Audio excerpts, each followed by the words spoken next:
Pues vamos a ir a Primera de Corintios 16. Hoy terminamos nuestro recorrido por la carta. Esto no quiere decir que no debamos de volver una y otra vez a esta carta. Ya casi les hemos cogido cariño a los corintios y espero que nos sintamos identificados con muchas de las carencias y problemas que ellos tenían. No con los más graves, pero sí en cierta medida podemos ver que estamos necesitados de la obra de Cristo como iglesia en Vicálvaro. Y yo quiero pedirte que hagas un ejercicio de imaginación en esta mañana y que te imagines que eres el apóstol Pablo. Y que ahora coges tu pluma y vas a escribir una despedida a esta tu iglesia, en la cual has trabajado durante año y medio de manera incansable, a la cual le has estado escribiendo acerca de cuestiones muy delicadas, casos de inmoralidad, hermanos que llevan a juicio a otros hermanos, acerca de la disciplina eclesiástica, de abusos en la cena del Señor, de la idolatría, acerca de el mal uso de los dones, acerca de la resurrección de los muertos. Y por si fuera poco, hay un grupo en esta iglesia que están cuestionándole, que están poniendo a otros predicadores por encima de él. Entonces, pues imagínate que ahora tienes que redactar esta despedida a esta iglesia. Y yo me temo que nuestro tono sería muy distinto al del apóstol Pablo en estos versículos que vamos a leer a continuación. Y quiero que prestemos atención al tono de Pablo, al tono tierno, al tono amoroso del apóstol para con la iglesia imperfecta de Corinto. Y antes de leerlo, también me gustaría usar una ilustración que he escuchado y que me ha gustado, ¿no? Un hombre se encuentra sentado en el parque y viene otro y se sienta a su lado y este que está sentado empieza a decir, mira, ¿ves aquella mujer que hay allí? Es una pobre desgraciada, está sufriendo en su matrimonio, su marido no la ama y es infeliz. Y este que se acaba de sentar dice, bueno, ¿y tú cómo sabes todo eso? Y dices que es mi mujer.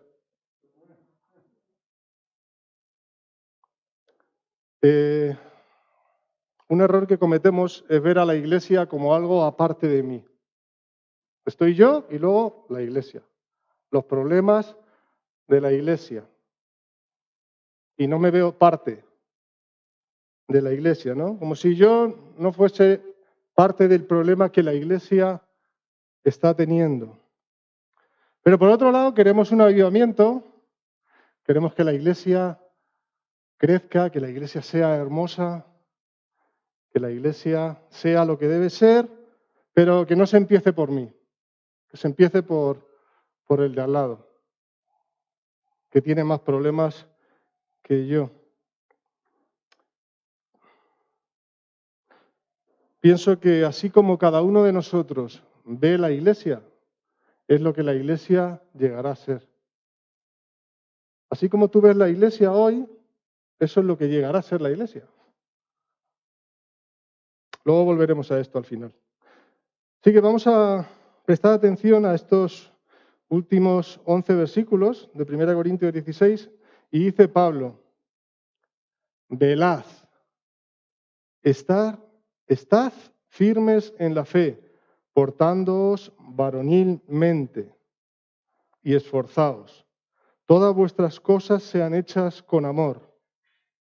Hermanos, ya sabéis que la familia de Estéfanas es de las primicias de Acaya y que ellos se han dedicado al servicio de los santos.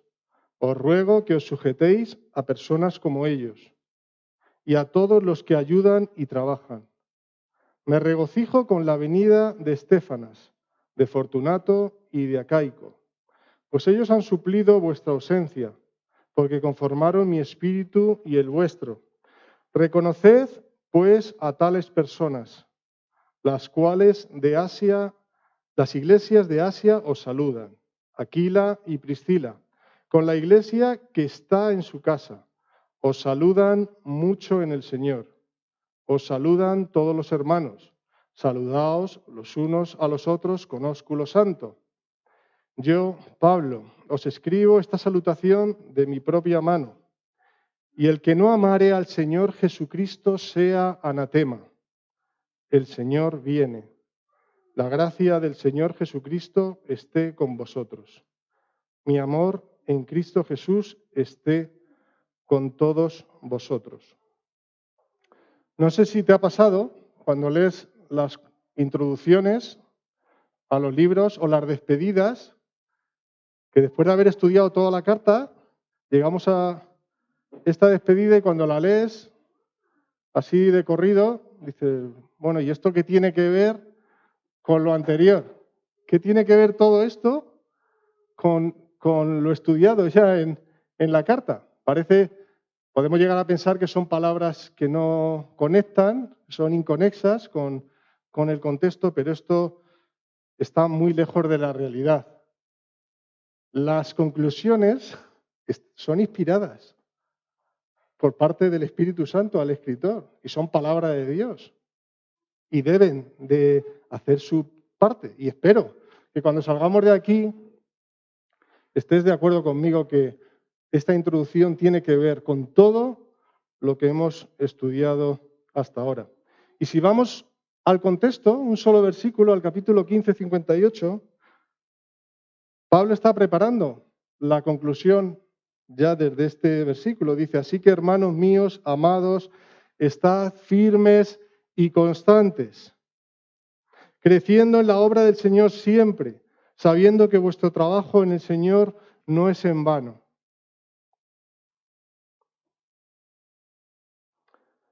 Hemos sido llamados a vivir una eternidad en comunión con nuestro Creador, con nuestro Salvador, con el Señor Jesucristo. Pero antes debemos de aprender a vivir con la Iglesia. Y con la Iglesia en la tierra.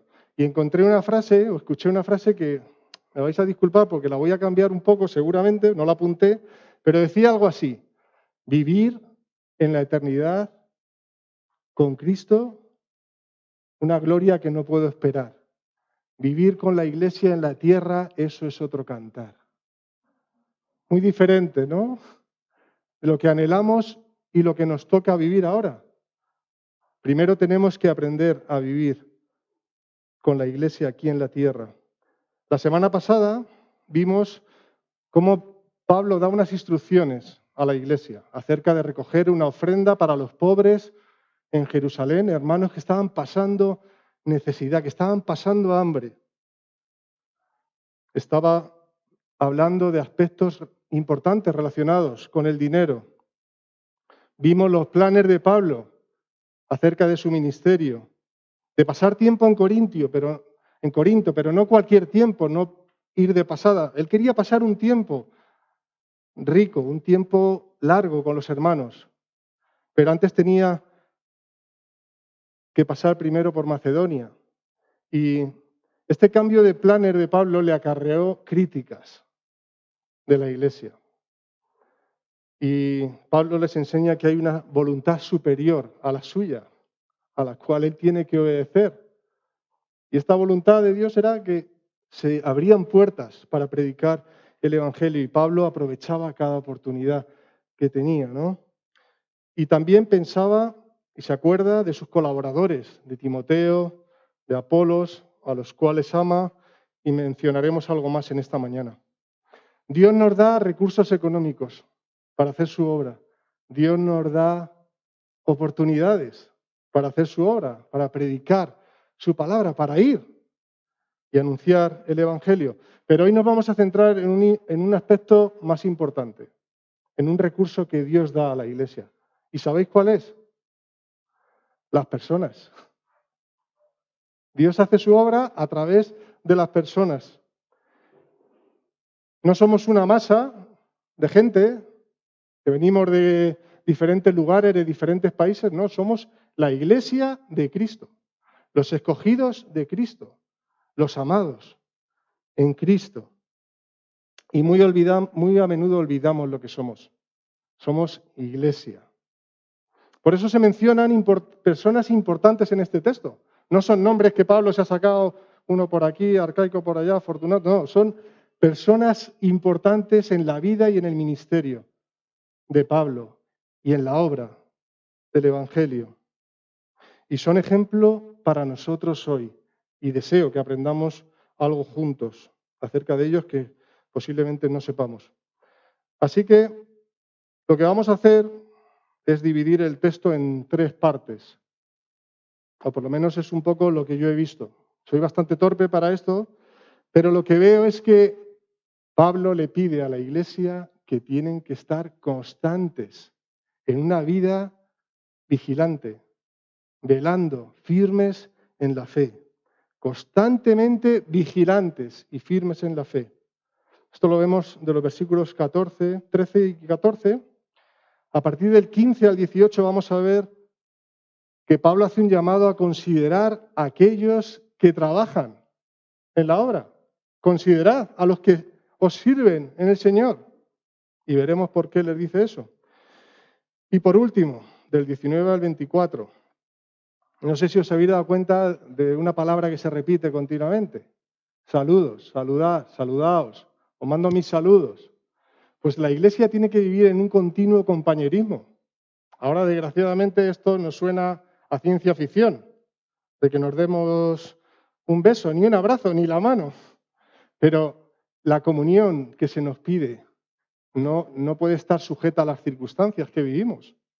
Nosotros tenemos que hacer todo lo posible por seguir cumpliendo y obedeciendo esto, ¿no? Y veremos la importancia de esta exhortación de Pablo.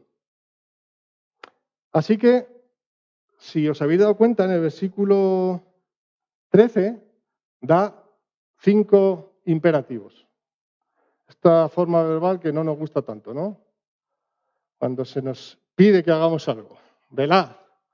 Y cuatro de ellos tienen que ver con el ejército, tienen que ver con la lucha. A Pablo le encanta poner ejemplos de la guerra. No sé si porque tienen la imagen del soldado romano delante de él, pero a él le encanta. Y hermanos, yo no sé cuántos de vosotros, pero yo me encuentro en una batalla espiritual, luchando cada día, cada semana. Y más cuando tienes que predicar, mucho más. Y podemos pensar en esa armadura de Dios que Pablo menciona en Efesios 6, toda la armadura de Dios, fortaleceos en el Señor y en el poder de su fuerza, vestíos de toda la armadura de Dios para que podáis resistir firme las asechanzas del diablo. Y este velad que se nos da aquí de Pablo tiene que ver con todo lo que ha estado pasando en la carta. Porque posiblemente por no haber estado velando han tenido toda la serie de problemas que han venido teniendo a lo largo de la epístola. Y se les dice, velad, estad alerta, permaneced en guardia. El enemigo va a venir como un león rugiente, porque él está al acecho, esperando a quién dar el zarpazo y meter la mano en su iglesia para desbaratar los planes de Dios. Velad y orad, porque vuestro adversario, el diablo, anda como león rugiente, leemos en 1 Pedro 5:8. Y para vergüenza mía, tengo que contaros que yo hice la mili, que no es algo tan lejano. Y las 2 únicas veces que me pidieron que hiciese una guardia en una garita, una noche de muchísimo frío, me quedé dormido. Y otra noche que me pusieron en la compañía, que había 400 soldados, a vigilar la compañía, me quedé dormido en la mesa. Y me pillaron. Y me cayó una buena... Vamos, que me quedé unos meses encerrado en el cuartel sin salir por dormirme. Pero ahora, si a mí me hubieran dicho que esa noche, o cualquiera de esas 2 noches, hubiera venido el enemigo a matarnos, yo os prometo que me hubiera puesto hasta unos palillos aquí en los ojos para no dormirme.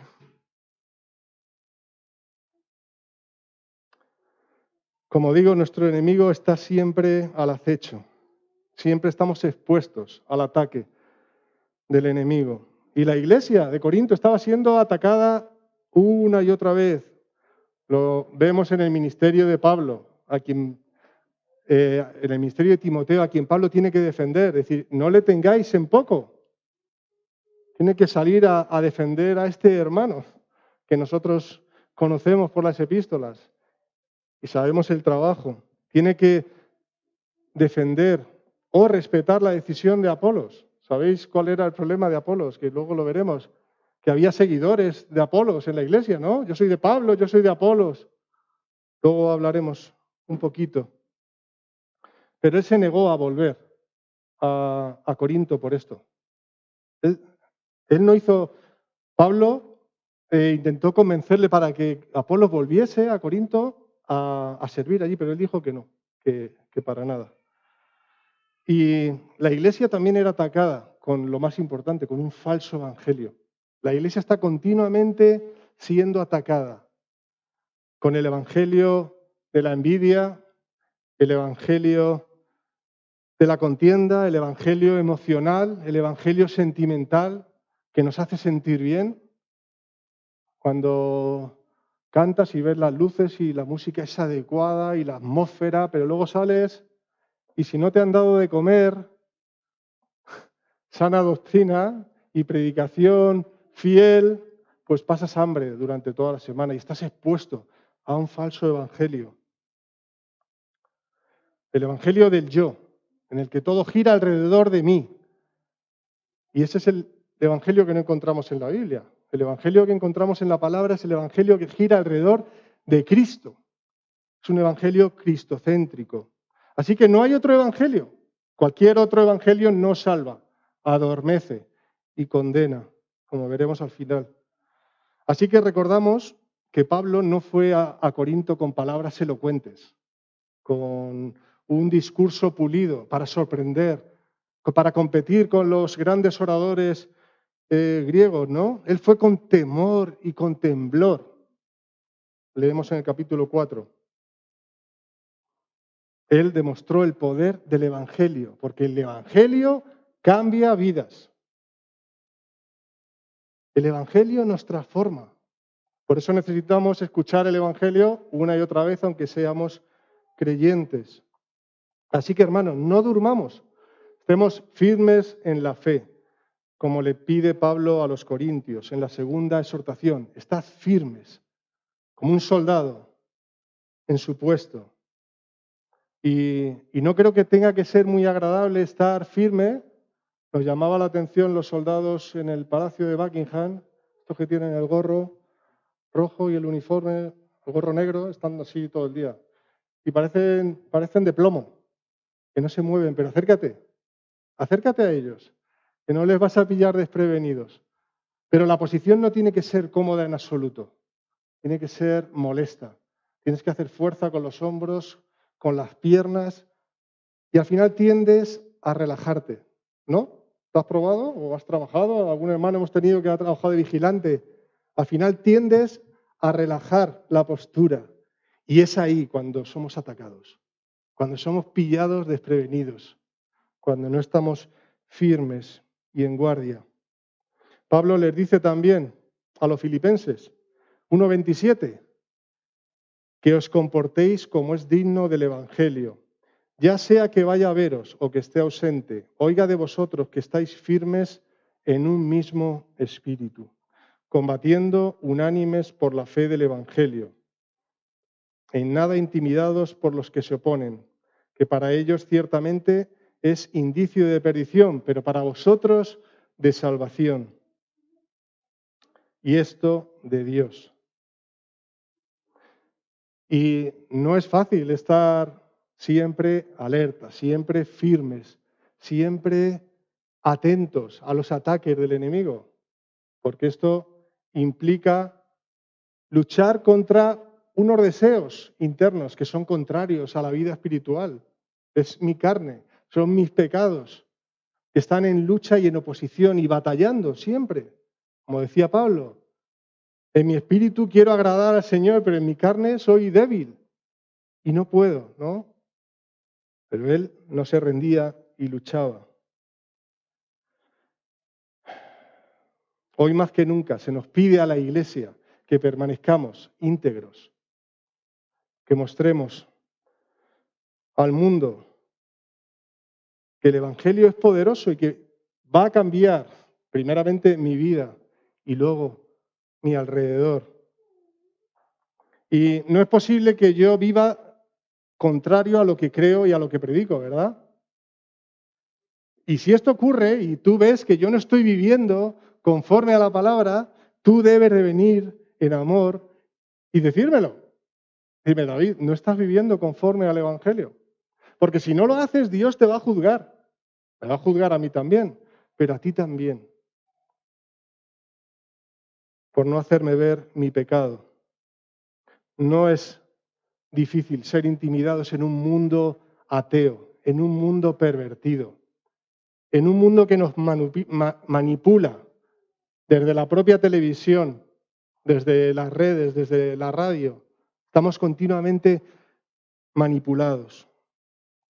Y es en relación a esto que Pablo les pide a los corintios, portaos varonilmente. Y esto no tiene nada que ver con el sexo. Aquí no está refiriéndose únicamente a los hombres, sino que esto hay que entenderlo y explicarlo.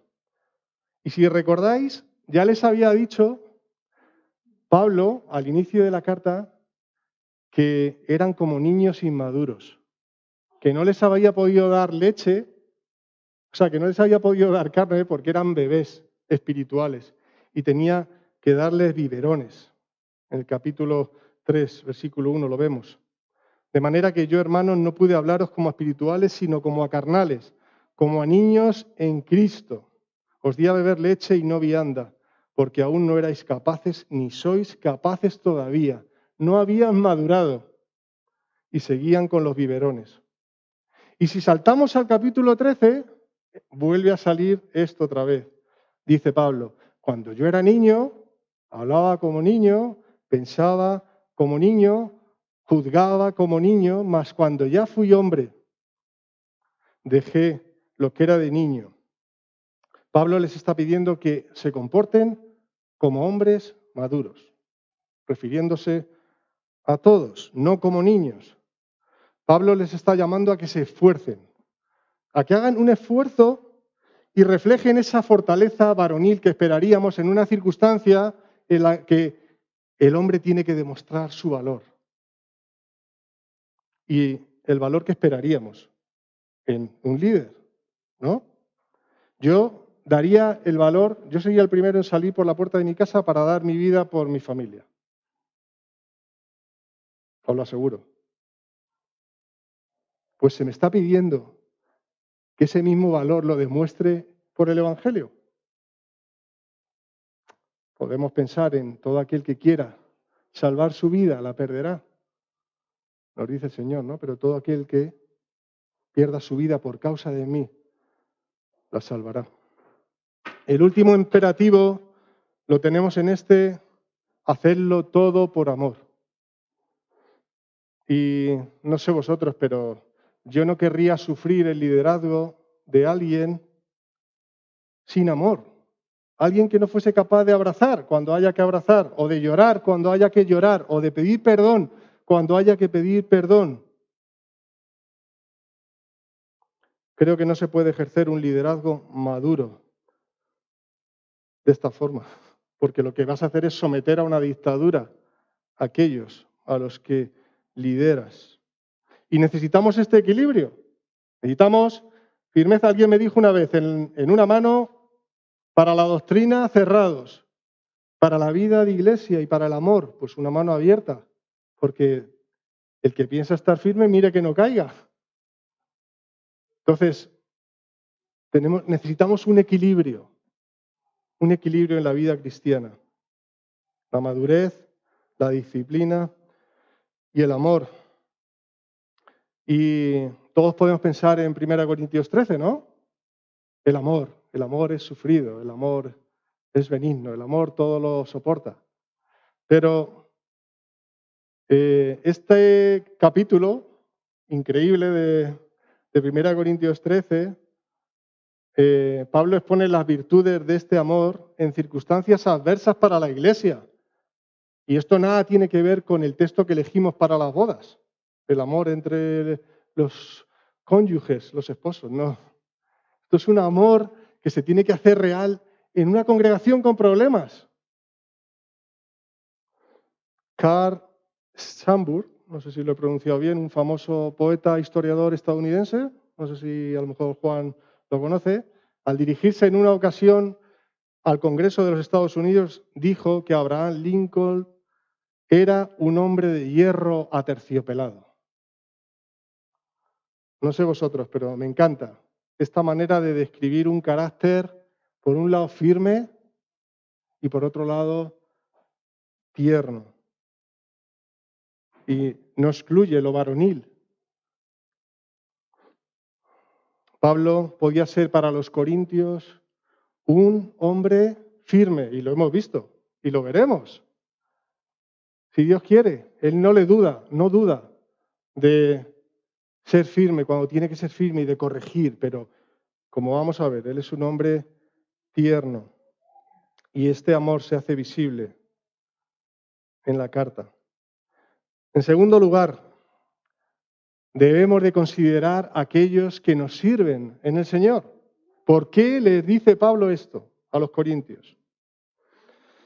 Pablo, si vemos el texto, habla de personas, habla de Estéfanas. Dice que él y su familia fueron los primeros en convertirse a Cristo en Acaya. Incluso dice que Pablo les bautizó. Lo leímos en el capítulo 1. Y dice más, dice que esta familia se dedicó por entero a la obra del Evangelio. Y no sé vosotros, pero a mí me anima enormemente ver llegar a hermanos nuevos a la iglesia. Y sin que nadie les diga nada, se ponen a trabajar. De verdad, esto me encanta. Porque no hay que decirles que hay que ayudar, ellos ya lo saben. Si estamos poniendo las mesas, van a buscar las mesas y ponen las mesas. Si hay que barrer, se barre. Si hay que venir a lijar las paredes, pues se viene. O salir a evangelizar o ayudar en las muchas tareas que tiene la familia de la fe en la iglesia. Aquí las cosas no se hacen solas. Aquí ha habido personas que han venido una hora antes y han estado trabajando. Me encanta cuando vemos incluso a familias enteras que vienen y ves que tienen una disposición a servir. Y es más, muchos de estos hermanos que se mencionan aquí eran de los que abrían sus casas para dar estudios bíblicos, para que las iglesias naciesen en las casas. Porque antiguamente, y no antiguamente, hoy por hoy se empieza también en las casas, en los grupos de hogar. Y es más, vemos que muchas de estas personas se trasladaban continuamente a otros puntos donde no había iglesia y volvían a abrir su casa, volvían a hospedar, volvían a poner su despensa a disposición de los más necesitados, su intimidad, todo para la obra del Evangelio. Y si miramos la iglesia y pensamos que esto se empezó ayer, pues olvidamos que ha habido muchos que han pagado un precio para que nosotros dispongamos de un local en unas condiciones favorables, reconocido como lugar de culto. El Evangelio tiene un precio que alguien ha tenido que pagar.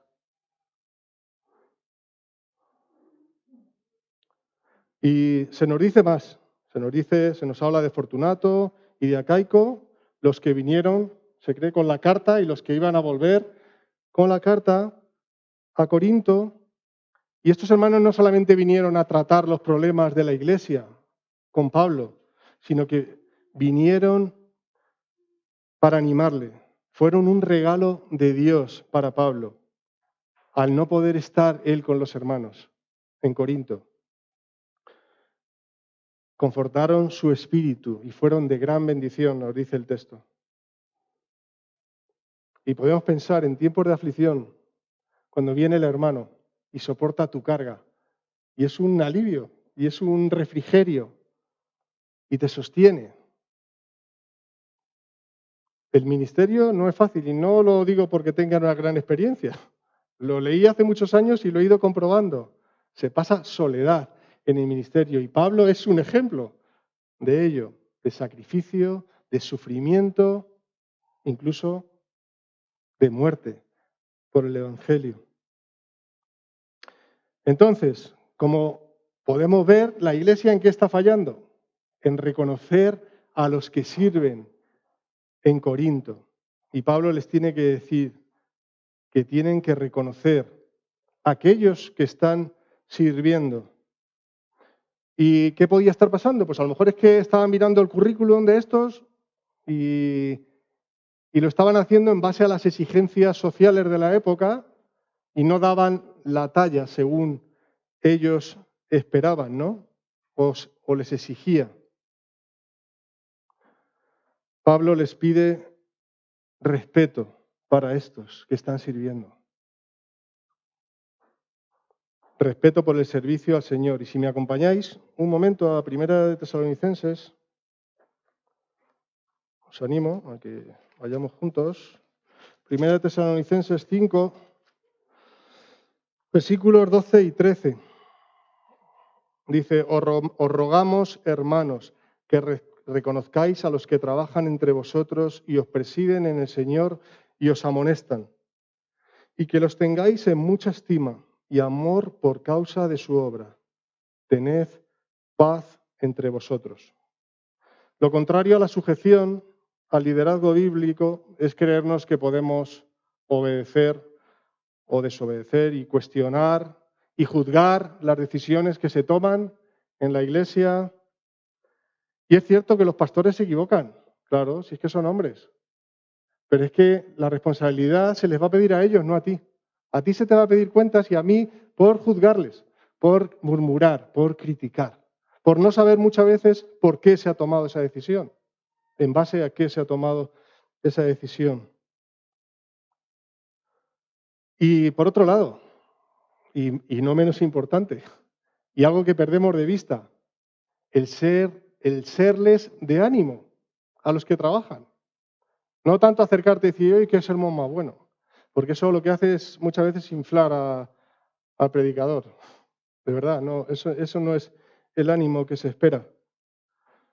Lo que se espera es que no añada muchas veces más carga de la que ya se lleva, porque somos muy prestos a soltar la bomba de profundidad sobre aquellos que sirven en el Señor, nuestros problemas, venga, ¡pum! Y otro, y no sabemos quién está a la vez que nosotros, pero a que no somos tan prestos en mandar un mensaje de ánimo a aquellos que nos sirven y compartir nuestras bendiciones y nuestras alegrías. Parece que siempre recurrimos para el problema. Pues es muy sencillo, entre semana. Cogemos el WhatsApp, hermano, estoy orando por ti, o hermana, que el Señor bendiga el estudio de la palabra, estoy orando por el sermón, ¿necesitas algo? ¿Puedo colaborar con algo más que tú estés haciendo y te pueda aliviar un poco el trabajo? Por último, hermanos, vemos el compañerismo que se nos pide, que le pide Pablo a los hermanos. Pablo les envía saludos de las iglesias de Asia, esto lo vemos a partir del 19. De Asia Menor. Corinto está en Grecia. Y esto puede que se nos escape un poco de la mano y lo pasemos por alto, pero está hablando de las iglesias del primer siglo. Y tenemos constancia por Apocalipsis 2 y 3 que ya había muchas iglesias en muchas ciudades y que había una comunión y no había mail, ni había WhatsApp, ni teléfono, ni otros medios, pero había una comunión.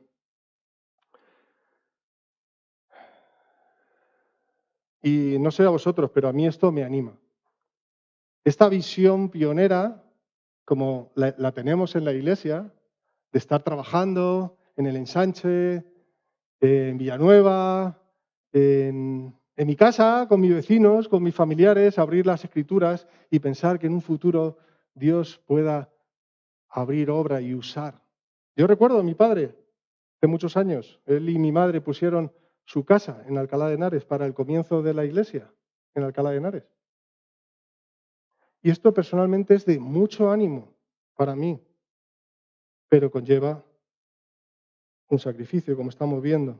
Se nos habla de Aquila y Priscila, de quienes tenemos más información que los anteriores hermanos, y tendríamos que ir a Hechos 18 y no tenemos el tiempo. Pero sí sabemos que estos eran compañeros de milicia, compañeros de batalla de Pablo, eran compañeros también de trabajo, fabricaban tiendas como Pablo y eran buenos amigos, tanto que Pablo se quedó con ellos en su casa por año y medio, el tiempo que estuvo levantando la iglesia en Corinto. Y al igual que Pablo, pues como os digo, pues eran personas que se sostenían a sí mismos, que trabajaban y trabajaban a la vez en la obra. También sabemos que fueron expulsados por ser judíos y llegaron así a Corintio, donde conocieron a Pablo. Y se nos dice más, se nos dice que Priscila era una líder consagrada. Y es curioso que su nombre aparece en 4 ocasiones delante de su marido, Priscila y Aquila. Y esto no sucede accidentalmente, esto tiene un propósito. Y es para destacar el trabajo de una mujer valerosa, una mujer con dones. Este matrimonio ayudó a Apolos a afianzarse en las verdades del Evangelio, que luego Apolo fue usado en Corinto. Y vemos cómo se mencionan personas muy queridas y muy importantes en la vida de Pablo. Incluso son tan importantes que Pablo, cuando tuvo que marcharse de Éfeso, les dejó a cargo de la iglesia. Y cuando tuvo que partir a Antioquía, durante ese tiempo fueron usados, como os digo, para llevar a Apolos a entender el Evangelio. Y incluso en Romanos 16:4, que allí se nos da un saludo de Pablo a la iglesia, se acuerda en una ocasión en la que Aquila y Priscila se jugaron la vida para salvar la vida de Pablo en un altercado en Éfeso, posiblemente el que se relata en Hechos 19. Y si seguimos el rastro, como os decía, de Aquila y Priscila, vamos viendo que según se mudaban y se trasladaban a otro sitio, abrían su casa. Y allí nacía la iglesia. Y esto tiene que ser de ánimo, tiene que hacernos ver cuál es mi lugar en la iglesia. Y abundaremos ya en la conclusión un poquito acerca de esto. Yo menciono mucho un texto de Josué que me gusta mucho que dice: yo y mi casa serviremos al Señor. Vosotros escogeos a quién sirváis, ¿no? Como dice Josué. Pero yo y mi casa serviremos al Señor. Y no es fácil, de verdad, hermanos. No es fácil. Yo abro la Biblia y empieza el sueño, las excusas, los problemas, los deberes. No es fácil. En base a estos saludos recibidos de iglesias hermanas y que nos hablan de un compañerismo vital entre los creyentes, Pablo les exhorta a los hermanos a saludarse con un ósculo santo. ¿Y qué es esto del ósculo santo?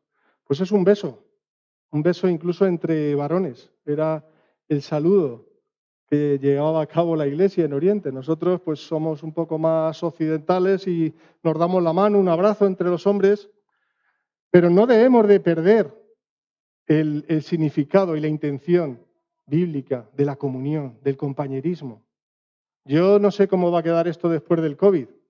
Yo sé que a muchos hermanos les va a costar incluso darte la mano, pero en cuanto nos sea posible tenemos que volver a demostrarnos el amor que debemos de tenernos los unos a los otros. El versículo 21 nos sorprende Pablo al decir que la salutación la escribe él de puño y letra. ¿Qué ha pasado? ¿Que Pablo no ha escrito la carta? Pues posiblemente no, porque estaba la figura del escribano, del amanuense, que era al que se le dictaba la carta, y luego pues al final Pablo cogía su pluma y redactaba este saludo final, agregando su bendición de gracia y también una señal inconfundible de la paternidad del autor. Y lo vemos en cartas como Gálatas, Tesalonicenses.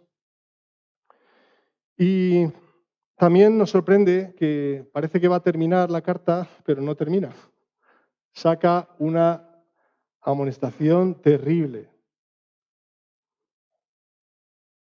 Dice, apela contra aquellos que no aman a Cristo llamándolos anatema. ¿Y qué es esto de anatema? Pues es un término que significa maldito. También lo vimos en el capítulo 12, versículo 3. A todos que niegan a Jesucristo los está llamando malditos. Si yo hiciese esta afirmación en una comida familiar o con amigos, me costaría un problema. Pero tampoco tendría problema en decirlo, porque yo no lo digo. Lo dice el Señor. En Juan, podemos ir, además un texto muy conocido, Juan 3, 16, 21. Ya estoy terminando. Juan 3,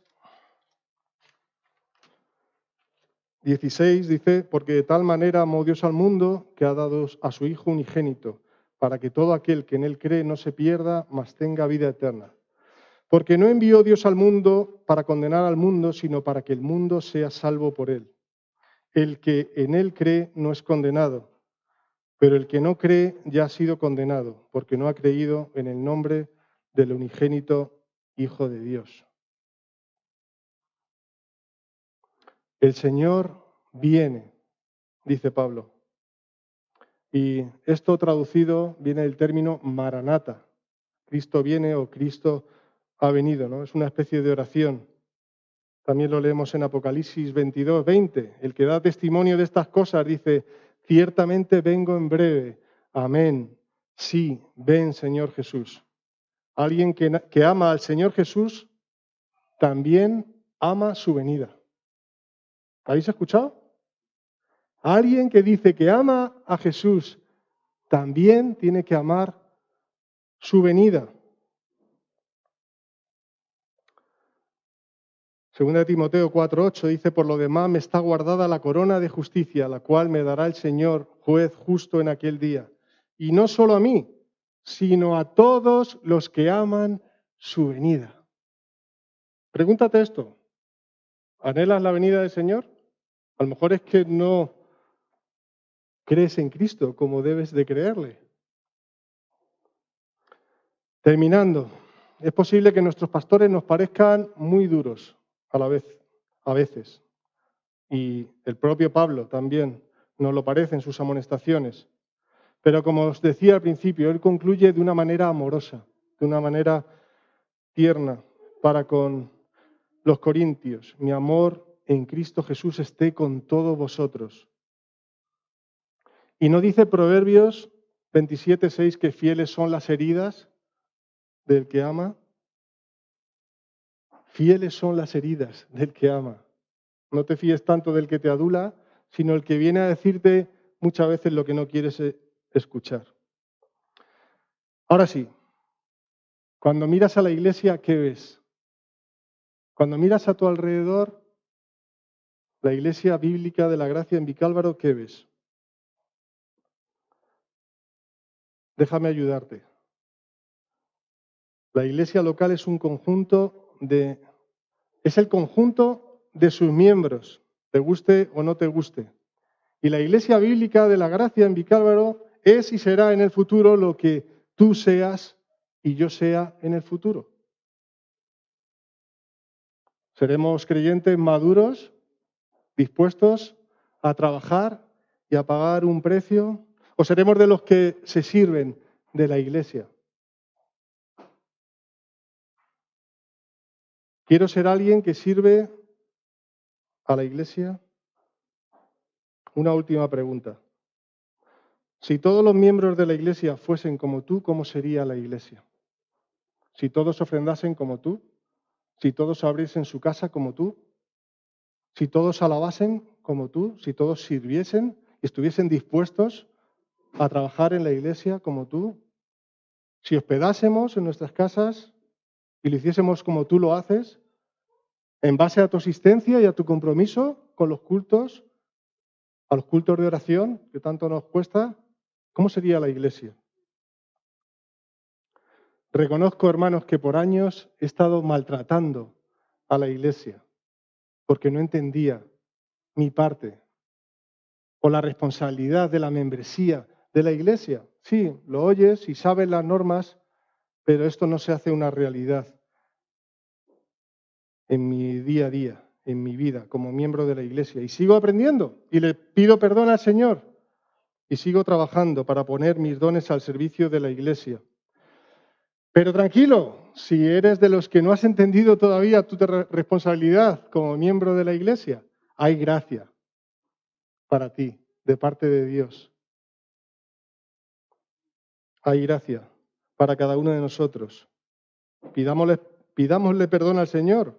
Hablemos con los líderes. De verdad, tengamos el valor de ir a contar aquello que sabemos que debemos de contar, pero que no queremos contar por lo que van a pensar de nosotros.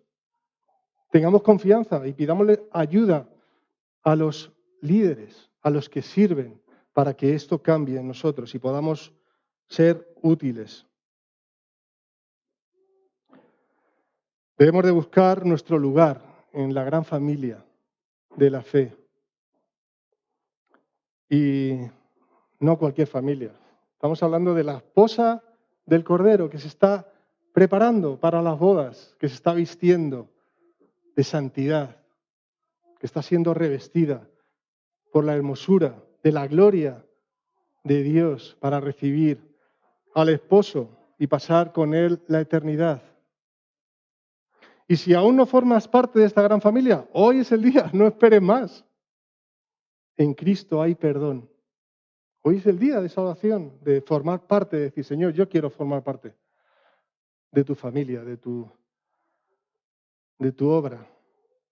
Y si no sabes lo que tienes que hacer, que lo repetimos mucho, primero ir a la palabra y hablar con los hermanos y que te guíen. En Cristo hay abundante gracia, como se nos ha dicho hoy, y misericordia para con el pecador. La obra del Evangelio no será frenada y la Iglesia continuará creciendo, preparándose hermosa y santa para recibir a Cristo. Así que, hermanos, estemos expectantes y firmes porque Cristo viene. Amén.